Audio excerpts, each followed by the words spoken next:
শুভ সকাল বন্ধুরা, আশা করি তোমরা সবাই ভালো আছো আর আমরাও মোটামুটি আছি।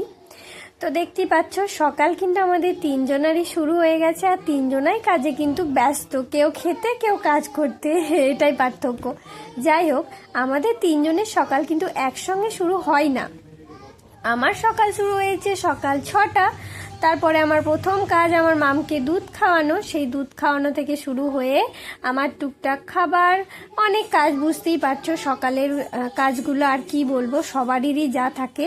তারপরে আমি তো রান্না টান্না আগেই করে নিই, অয়ন্তিকার বাবা থাকা অবস্থাতেই দুপুরের খাবারটা আমার বানানো হয়ে গেছে, মানে সবজি টবজি বানানো হয়ে গেছে। ভাতটা আমি অয়ন্তিকা খাওয়ার কিছুক্ষণ আগে বানাই।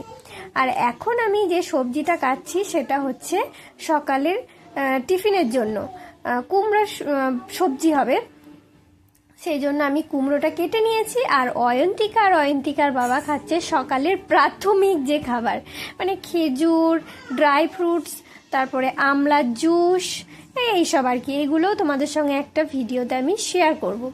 তো আমার মনে হলো আজকের সকালটা তোমাদের সঙ্গে একটু শেয়ার করি, সেই জন্য আমাদের টুকটাক কাজের সঙ্গে আমরা কি করি সেটাই তোমাদের সঙ্গে শেয়ার করলাম।